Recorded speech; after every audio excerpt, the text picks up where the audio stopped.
Hi friends, welcome to CRISIL.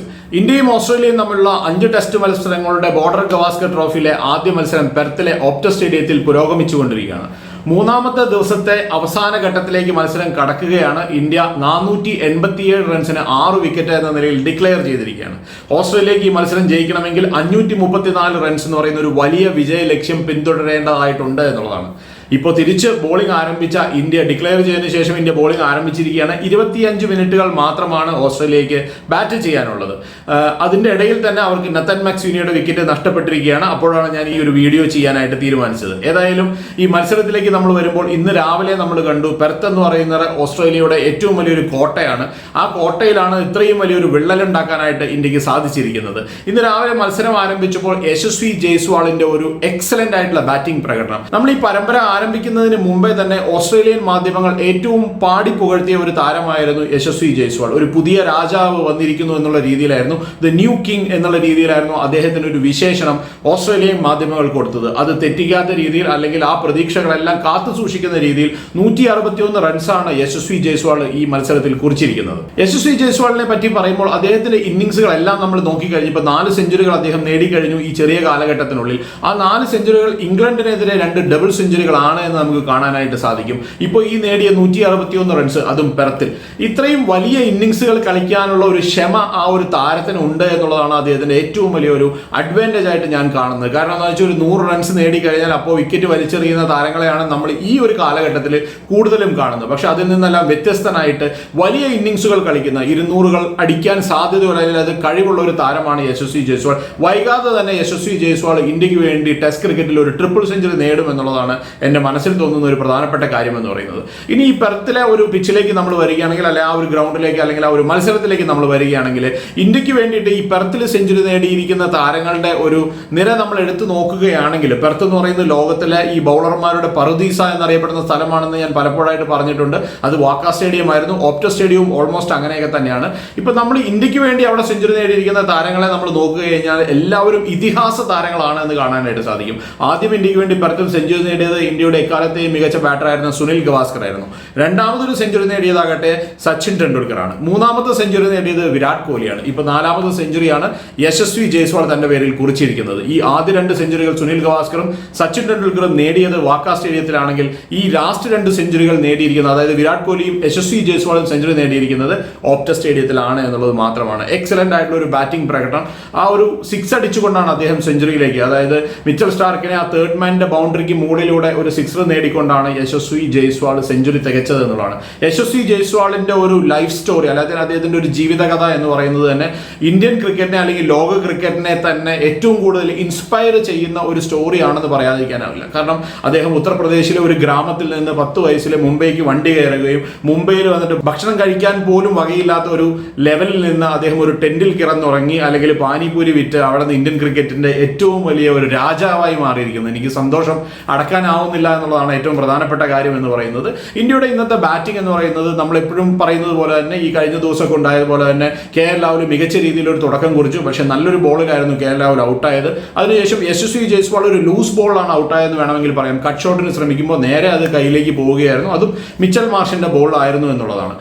പിന്നീട് വന്ന ബാറ്റർമാരിൽ ധ്രുവ് ജൂറലും അതുപോലെ തന്നെ ഋഷഭ് പന്തും എല്ലാവരും പെട്ടെന്ന് തന്നെ പുറത്തായി. ഋഷഭ് പന്ത് ഇറങ്ങി അടിക്കാനുള്ള ഒരു ശ്രമത്തിലാണ് പുറത്തായത്. ധ്രുവ് ജൂറൽ ഒരു ലോ ആയിട്ട് വന്നൊരു ബോളിലാണ്. ആ ഒരു ബോളിനെ പറ്റി കുറച്ച് പറയാനുണ്ട്. കാരണം എന്താണെന്ന് വെച്ചാൽ ബോൾ കുറച്ച് ലോ ആയിട്ടാണ് തോന്നുന്നത്. പാറ്റ് കമ്മിൻസിന്റെ അദ്ദേഹം LBW ആവുകയായിരുന്നു. പിന്നെ വിരാട് കോഹ്ലിയുടെ ഒരു top class innings. Virat Kohli century നേടിയിരിക്കുകയാണ്. കുറേ നാളുകൾക്ക് ശേഷമാണ് വിരാട് കോഹ്ലി ഇന്ത്യക്ക് വേണ്ടി സെഞ്ചുറി നേടുന്നത്. ഏതായാലും വളരെ സന്തോഷം തോന്നുന്നു. ഈ മത്സരം തുടങ്ങുന്നതിന് മുമ്പ് ഞാൻ പറഞ്ഞിരുന്നു വിരാട് കോഹ്ലി ഈ ഒരു മത്സരത്തിൽ നല്ലൊരു പ്രകടനം കാഴ്ചവെക്കുമെന്ന് ഞാൻ പറഞ്ഞിരുന്നു. ഏതായാലും അദ്ദേഹം എക്സലന്റ് ആയിട്ടുള്ള ഒരു ബാറ്റിംഗ് പ്രകടനമായിരുന്നു.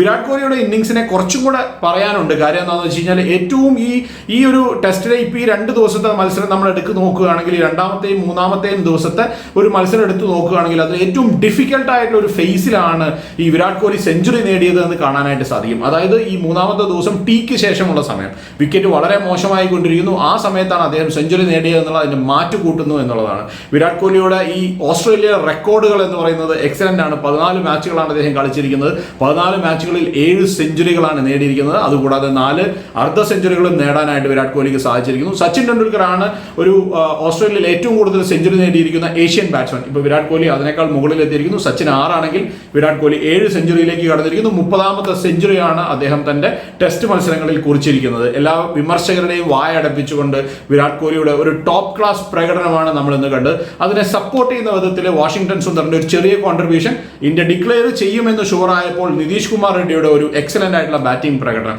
ഇന്ത്യയുടെ ഒരു ഫ്യൂച്ചർ താരമാണ്, ഇന്ത്യക്ക് ഒരു മുതൽക്കൂട്ടാവുമെന്ന് എല്ലാവരും പ്രവചിക്കുന്ന ഒരു താരമാണ് നിതീഷ് കുമാർ റെഡ്ഡി എന്ന് പറയാതിരിക്കാനാവില്ല. കാരണം അദ്ദേഹം അതുപോലെയാണ് ബാറ്റ് ചെയ്തുകൊണ്ടിരുന്നത്. ഇനി നമ്മൾ ഇതിന്റെ മറ്റുള്ള കാര്യങ്ങളിലേക്ക് കടക്കുകയാണെങ്കിൽ പിച്ച് കുറച്ച് മോശമായി വന്നുകൊണ്ടിരിക്കുകയാണ്. ആദ്യത്തെ ഒരു ദിവസം നമുക്കറിയാം ബൗളർമാരെ ഒരുപാട് ഹെൽപ്പ് ചെയ്യും. കാരണം ഒരുപാട് പുല്ലുണ്ടായിരിക്കും, മോയ്സ്ചർ ഉണ്ടായിരിക്കും. ഇതെല്ലാം കാരണം തന്നെ പിച്ച് ബൗളർമാർക്ക് അനുകൂലമായിരിക്കുമെന്ന് നമുക്കറിയാം. അതുകൊണ്ട് തന്നെയാണ് ആദ്യ ദിവസം പെർത്തിൽ 17 വിക്കറ്റുകൾ നിലം പതിച്ചത്. പക്ഷേ ഇന്നലെ നമ്മൾ നോക്കിക്കഴിഞ്ഞാൽ ഇന്നലെ അവരുടെ 3 വിക്കറ്റുകൾ നഷ്ടപ്പെട്ടതൊഴിച്ചാൽ ഇന്ത്യക്ക് ഒറ്റ വിക്കറ്റ് പോലും നഷ്ടപ്പെട്ടില്ല എന്നുള്ളതാണ്. ആദ്യ 2 ദിവസം ഈ ശരാശരി നമ്മൾ നോക്കുകയാണെങ്കിൽ 2.6 ഒക്കെയാണ് ടോട്ടലായിട്ടുള്ള ഒരു ശരാശരി. ഈ 2 ടീമും കൂടെ ബാറ്റ് ചെയ്യുമ്പോൾ ശരാശരി 2.6, ഒരു ഓവറിൽ നേടുന്ന ശരാശരി എന്ന് പറയുന്നത് 2.6 ആണ് എന്ന് കാണാൻ സാധിക്കും. പക്ഷേ നമ്മൾ ഇന്ന് നോക്കുകയാണെങ്കിൽ അതിന്റെ ശരാശരി എന്ന് പറയുന്നത് 3.5. ഇന്നലെയും കുറച്ച് മോശമായിരുന്നു, പക്ഷേ ഇന്ന് കൂടുതൽ റൺസ് വരാൻ തുടങ്ങിയിരിക്കുന്നു എന്നുള്ളതാണ്. പക്ഷേ അത് അവസാന സെഷനിലേക്ക് അടുത്ത സമയത്ത് വീണ്ടും പിച്ച് മോശമായിക്കൊണ്ടിരിക്കുന്നു. പല ബിഹേവിയർ ആണ് പിച്ചിൽ നിന്ന് വന്നുകൊണ്ടിരിക്കുന്നത്. പല ബോളുകളും താന്നു പോകുന്നു. അതുകൊണ്ടാണ് ഞാൻ പറഞ്ഞത് ധ്രുവ് ജുറലിന്റെ ആ ഒരു ബോളാണ് ഞാൻ ആദ്യം ശ്രദ്ധിച്ചത്.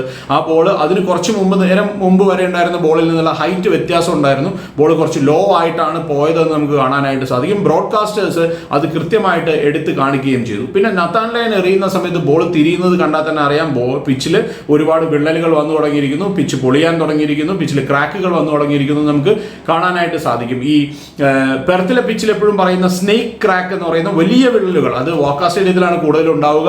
പക്ഷേ ഇവിടെയും നമ്മൾ മോളിൽ നിന്നുള്ള ക്യാമറയിൽ നിന്ന് നോക്കുന്ന സമയത്ത് ആ വിള്ളലുകൾ വന്നു തുടങ്ങിയിരിക്കുന്നു എന്നുള്ളതാണ്. അവിടെ കുത്തിയിട്ടാണ് ഈ ബോൾ അകത്തേക്കും പുറത്തേക്കൊക്കെ നല്ല രീതിയിൽ കട്ട് ചെയ്യുന്നത്. കാരണം നല്ല ഒരു ക്രാക്കാണ് അത്. അപ്പോൾ അതിൽ കുത്തി കഴിഞ്ഞാൽ ബോൾ അകത്തേക്കും പുറത്തേക്കൊക്കെ കട്ട് ചെയ്യാനുള്ള സാധ്യത കൂടുതലാണ്. അപ്പോൾ ഈ 3ാമത്തെ ദിവസം വൈകുന്നേരത്തെ സെഷൻ, അതായത് ലാസ്റ്റ് സെഷനിലേക്ക് ആയപ്പോൾ തന്നെ ഇത്ര ക്രാക്കുകളുണ്ട്.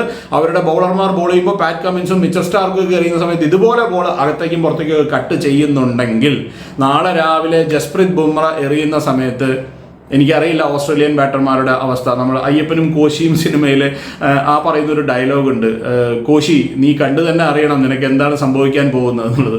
ബുംറയുടെ ഒരു ബോളിംഗ് പ്രകടനം നാളെ കാണാനായിട്ട് കാത്തിരിക്കുകയാണ്. കാരണം എക്സലന്റ് ആയിട്ടുള്ള ഒരു പെർഫോമൻസ് ആയിരിക്കും നാളെ ബുംറയുടെ. കാരണം പിച്ചിലുള്ള ഹെൽപ്പ്, ആ ഒരു ഹെൽപ്പും ഇല്ലെങ്കിൽ പോലും ഏത് ബാറ്റർമാരെയും കുഴയ്ക്കാൻ പറ്റുന്ന ഒരു ബോളറാണ് ജസ്പ്രീത് ബുംറ. കാരണം ബുംറയ്ക്ക് ഒരു കണ്ടീഷൻസിന്റെ ഒന്നും ഒരു ആവശ്യമേ ഇല്ല എന്ന് നമുക്ക് എല്ലാവർക്കും അറിയാം.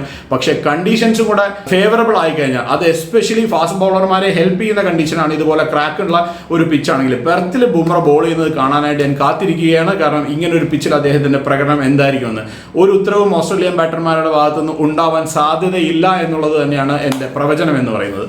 ഇനി നമ്മൾ ഈ മത്സരത്തിലേക്ക് വരുമ്പോൾ മത്സരം 487 റൺസിന് 6 വിക്കറ്റ് എന്ന നിലയിൽ ഇന്ത്യ ഡിക്ലെയർ ചെയ്തിരിക്കുകയാണ്. ഈ ഡിക്ലെയർ ചെയ്തതിന്റെ പുറകിലുള്ള ഒരു ഐഡിയ അല്ലെങ്കിൽ അതിന്റെ പുറകിലുള്ള ഒരു പ്ലാനിങ് സ്ട്രാറ്റജി എന്താണെന്ന് ചോദിച്ചു കഴിഞ്ഞാൽ 25 മിനിറ്റ് മാത്രമുള്ളപ്പോഴാണ് ഇന്ത്യ ഡിക്ലെയർ ചെയ്തത്. അതിന്റെ ഒരു സ്ട്രാറ്റജി എന്ന് പറയുന്നത് ഈ 25 മിനിറ്റ് മാത്രമുള്ളപ്പോൾ ഡിക്ലെയർ ചെയ്യാതെ മാക്സിമം എറിയാൻ പറ്റുന്നത് ഒരു 6-7 ഓവറുകൾ മാത്രമാണ്.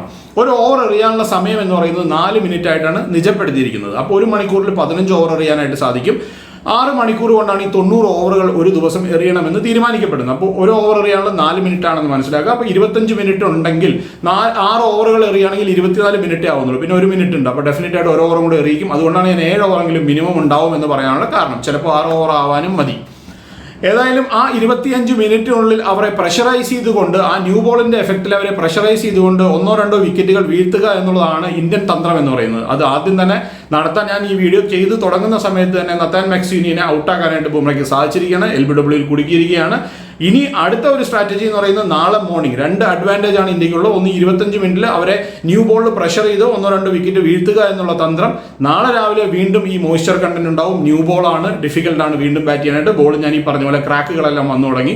വളരെ ഡിഫിക്കൽട്ട് ആയിരിക്കും നാളെ രാവിലെ ബാറ്റ് ചെയ്യാനായിട്ട്. അപ്പോൾ അതുകൊണ്ട് തന്നെ ആ ഒരു തന്ത്രത്തിനും കൂടെ വേണ്ടിയിട്ടാണ് ഈ 25 മിനിറ്റ് ഉള്ളപ്പോൾ, എന്തിനാണ് 25 മിനിറ്റ് ഉള്ളപ്പോൾ ഡിക്ലെയർ ചെയ്തത് എന്നുള്ള ചോദ്യം ആരാധകരുടെ ഭാഗത്ത് നിന്ന് വരാനുള്ള സാധ്യത കൂടുതലാണ്. ഫുള്ളായിട്ട് ബാറ്റ് ചെയ്തുകൂടെ, നാളെ രാവിലെ ഫ്രഷ് ആയിട്ട് അവരെ ബാറ്റ് ചെയ്യിക്കാൻ വിട്ടാൽ പോരെ എന്നുള്ളത്. കാരണം ഓസ്ട്രേലിയനെ സംബന്ധിച്ചിടത്തോളം, ഏത് ടീമിനെ സംബന്ധിച്ചിടത്തോളം ഈ ലാസ്റ്റ് അരമണിക്കൂർ അല്ലെങ്കിൽ ഒരു 20 മിനിറ്റ് അല്ലെങ്കിൽ ഒരു 3/4 മണിക്കൂറൊക്കെ ബാറ്റ് ചെയ്യാൻ കിട്ടുക എന്ന് പറയുന്നത് ഏത് ബാറ്റർമാരെ സംബന്ധിച്ചിടത്തോളം ഏറ്റവും സമ്മർദ്ദം അനുഭവിക്കുന്ന ഒരു സമയമാണ്.